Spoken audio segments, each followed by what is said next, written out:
Majority Leader, Mr. Speaker, I move to take up additional reference of business. the Secretary General is directed to read the additional reference of business. Additional reference of business, verified complaints for impeachment. Impeachment complaint against Vice President Sara Duterte filed by at least one-third of all the members of the House of Representatives on February 5, 2025.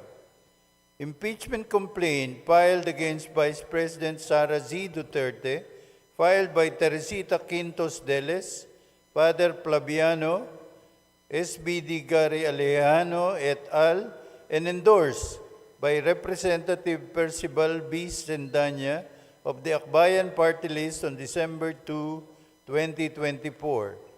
Impeachment complaint filed against Vice President Sara Duterte, filed by Teodoro Casino, Lisa Masa, Nery Colomares et al., and endorsed by Representatives Franz de Castro of the ACT Teacher Party List, Representative Arlene D. Brosas of the Gabriela Party List, and Representative Raul Daniel A. Manuel of the Kabataan Party List on December 4, 2024.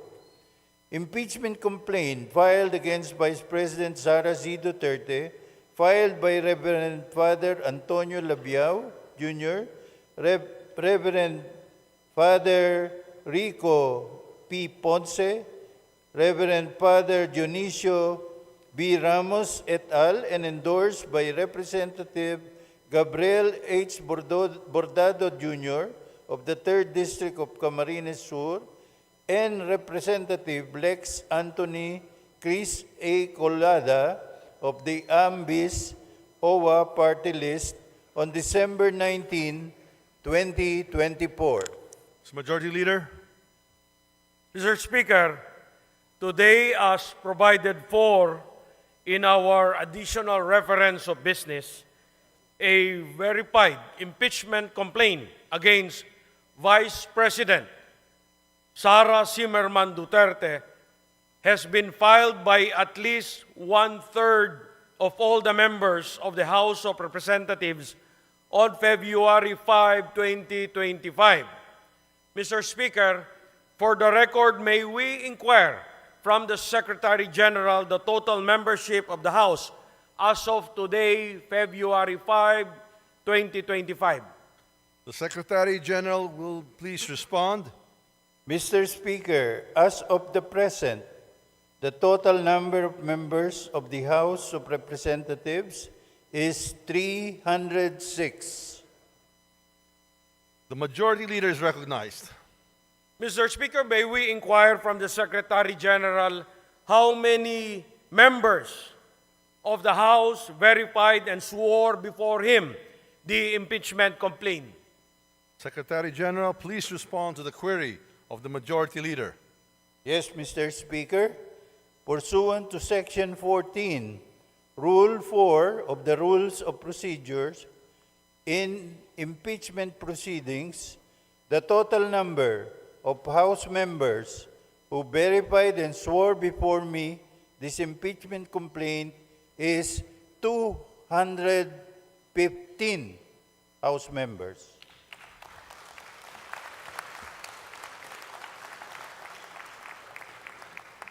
The Majority Leader is recognized. Mr. Speaker, may we know what is one-third of the total number of the members of the House? The Secretary General will please respond.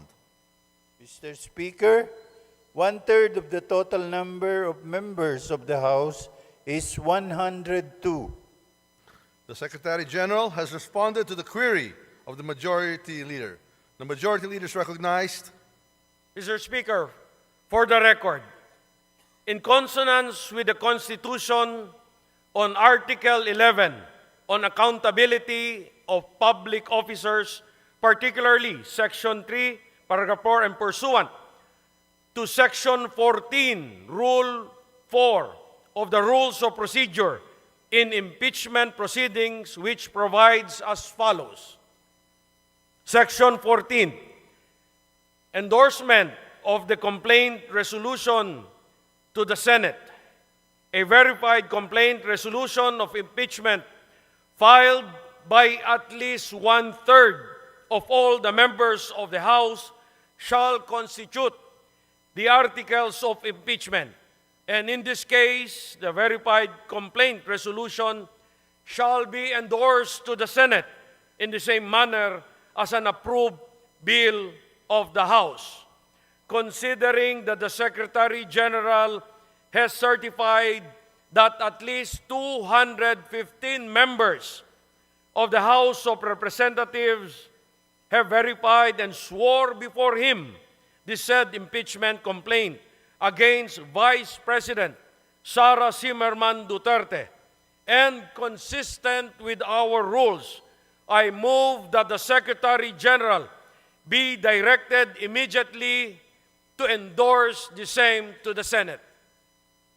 There is a motion to direct the Secretary General to immediately endorse to the Senate the impeachment complaint, having been filed by more than one-third of the membership of the House, or a total of 215 members.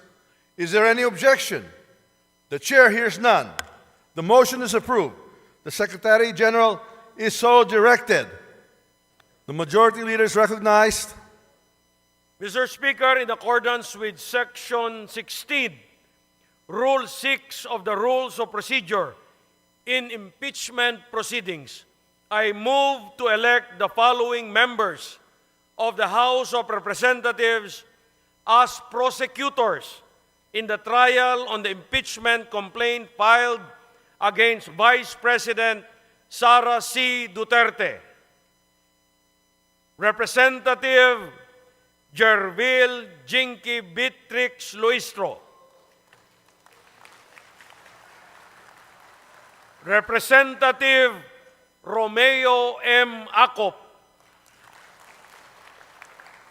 Representative Ramon Rodrigo Gutierrez. Representative Joel R. Chua. Representative Raul Angelo Gil Bongalon. Representative Loreto B. Acharon. Representative Marcelino C. Libanan. Representative Arnan C. Panaligan. Representative Isabel Maria Zamora. Representative Lawrence R. Defensor. And Representative Jonathan Keith T. Flores. I so move, Mr. Speaker.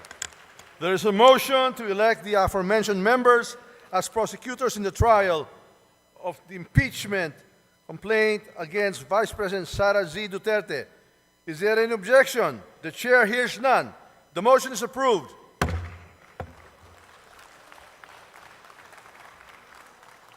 The Majority Leader is recognized. Mr. Speaker, in the additional reference of business earlier read by the Secretary General, there are 3 other impeachment complaints filed against Vice President Sara Duterte. These are the impeachment complaint filed by Teresita Quintos Deles, Father Flaviano Villanueva, Gary Alejano et al., and endorsed by Representative Percival Sedanya of Akbayan Party List on December 2, 2024.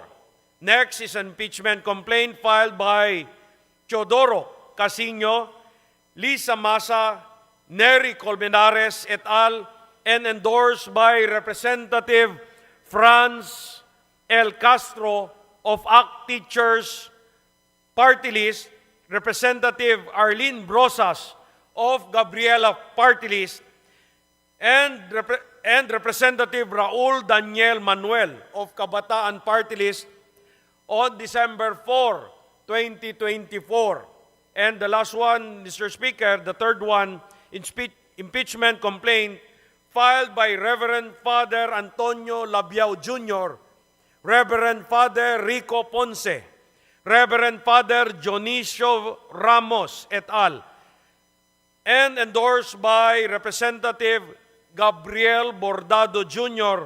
of the 3rd District of Camarines Sur, and Representative Lex Anthony Chris Colada of Aambis OWA Party List on December 19, 2024.